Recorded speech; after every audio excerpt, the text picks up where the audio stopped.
don't recognize failure because for us, there's always more than one way to reach the goal.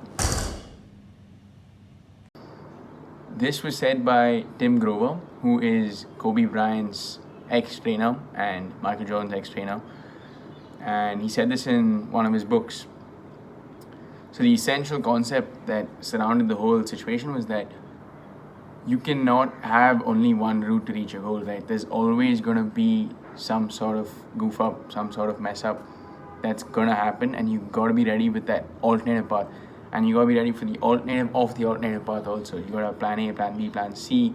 What's going to happen if all the plans don't work itself, right? So that's how he defined Kobe and Jordan, and they never accepted failure. They just took a different route. Like bro, you can decide when you have failed, right?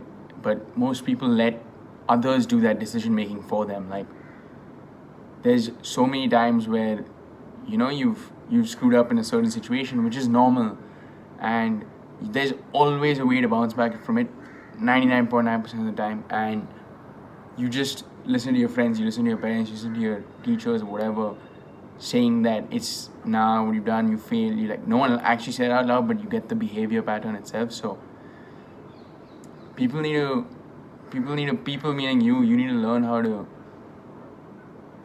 decide for yourself and not go on what the other person says of whether you failed or not.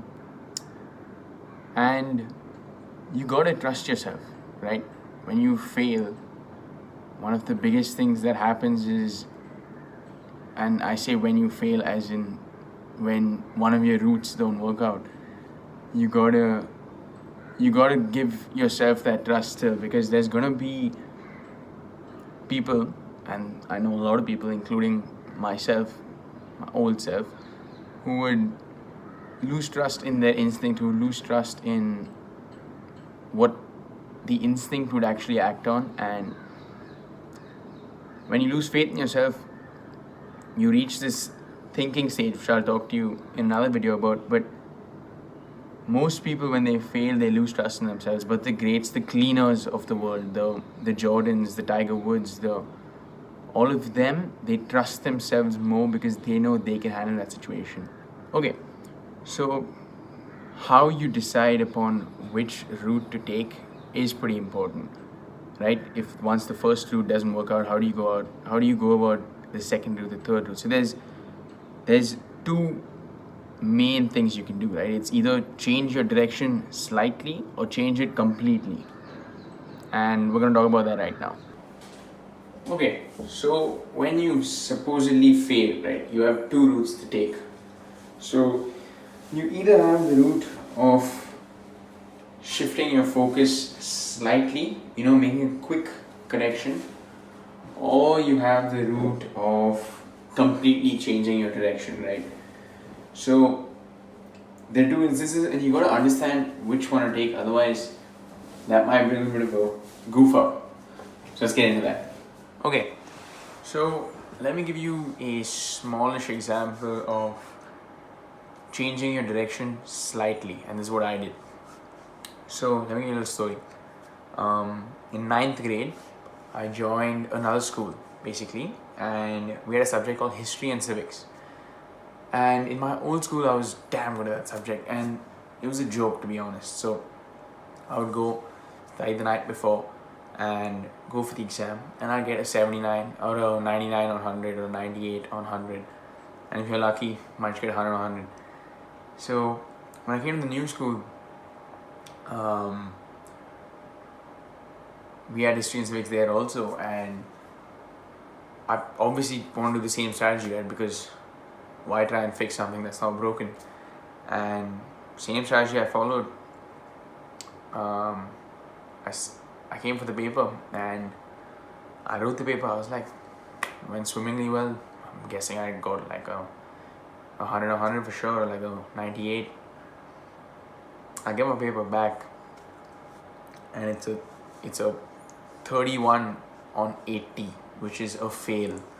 And this is the first time I've ever failed an exam, and it's the first time ever that I've got below a 95 percentage in history. And I obviously failed in that exam, right? But I wrote a letter to myself, which I titled 31 on 80. If I have the picture, I'll put it up here.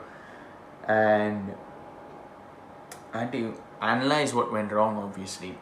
And one of the things I analyzed was my presentation of the answers was bullshit. I would essentially bullshit the paper, but in that letter, I wrote to myself saying, I have to get 100, and I did. So, did I really fail? Because at the end of the day, it's the board exam that matters more than the 9th grade school exam. So, this brings you back to which route you take and which is actually your end goal. And how do you know whether you have to change your direction completely? Okay, let me give you a story of one of the closest people in my life, but I won't mention their name because they're pretty private as such.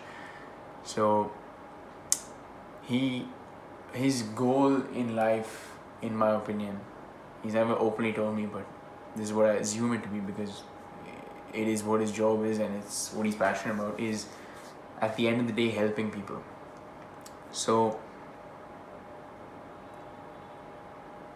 when he was in 11th and 12th, his goal was to be an army doctor, okay?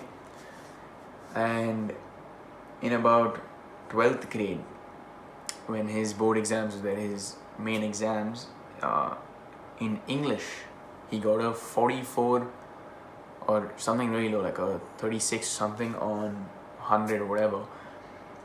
And he basically didn't meet the criteria to join the army. And now you must be thinking, oh, maybe he didn't study hard enough, maybe for some other bullshit reason, but it was because the teachers went on strike that year, that week, and they marked everyone low in that section.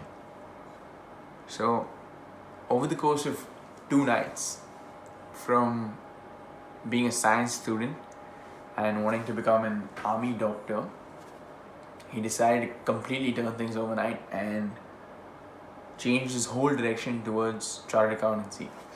This man does not know an ounce of accounting. He doesn't know what the difference between debit and credit is. He thinks it's subtracting and adding, but anyone that knows knows accounting, that isn't what it actually is. So he went from wanting to be an army doctor and completely changed his route because of the circumstances, and he had to add value and reach his original goal in a different method. So you might be asking, like, how does he add value? How does he help people? The annual reports of the companies that are listed in the stock market, where millions of people put in their money, read these reports, and they either make money or they lose money depending on how smart or lucky they are. But do you get what I mean? So if his end goal is helping people and he was at square one, he went to the left, he became the army, he wanted to become the army doctor, but he failed to meet the requirement. He was back to square one. He pursued CA, and through CA, helping shareholders via presenting financial statements and other extra boring stuff, he reached his end goal of helping people, leading a team, leading a firm. So it comes back to the essential statement, doesn't it? We don't recognize failure because there's always more than one way to reach our goals. Done? Next.